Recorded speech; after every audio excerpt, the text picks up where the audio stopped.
Welcome to Section 1.3, where we explain the importance of change management processes and their impact on security. One of the first areas to look at is business processes, because security changes don't happen in isolation. They affect people, systems, and day-to-day operations.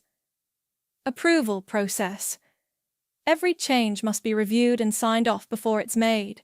This prevents unauthorized or risky changes from sneaking into production. Ownership. Every change needs a clear owner, someone accountable for making sure it's planned, tested, and implemented correctly. Stakeholders.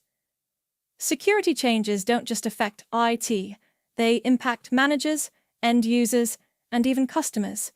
That's why all relevant stakeholders must be considered before moving forward. Impact analysis. Before approving, you ask, what happens if we make this change? Could it break something else?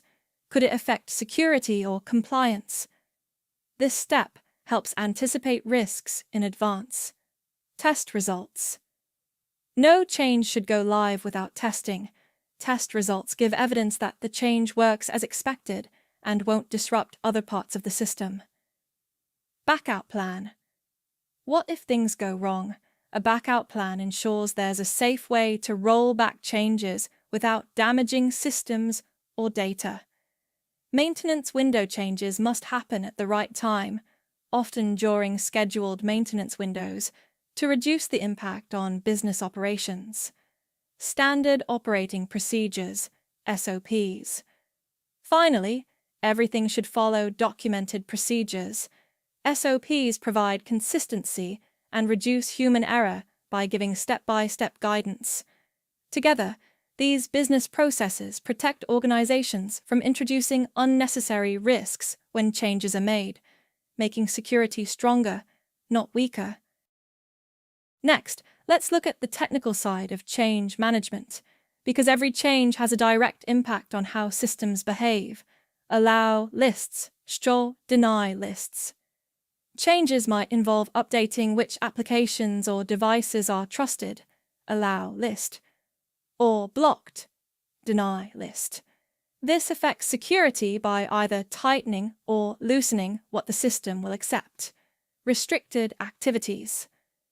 Some changes involve limiting what users or systems can do. For example, disabling USB ports or blocking the ability to install software. This reduces opportunities for attackers to exploit weaknesses. Downtime. Every change risks downtime. Even a short outage can impact availability, which is one of the pillars of the CIA triad. That's why planning for downtime is critical.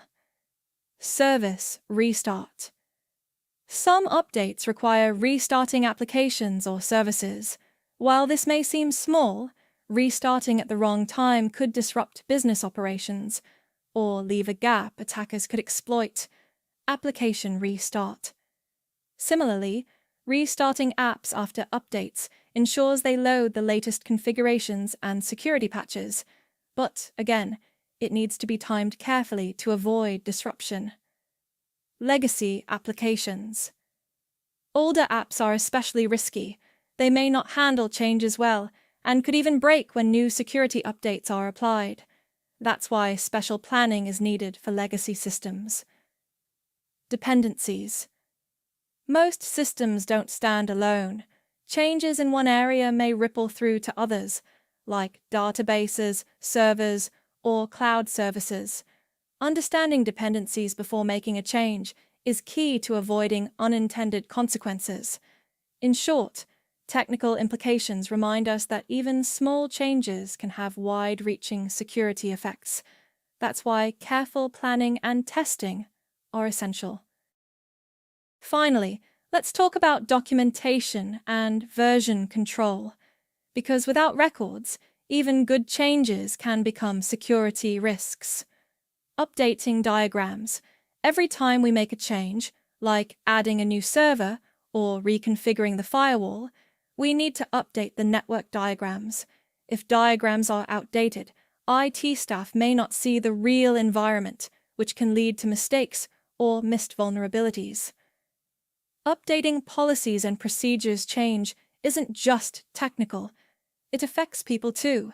Whenever security processes evolve, policies and procedures must be updated so employees know the new rules.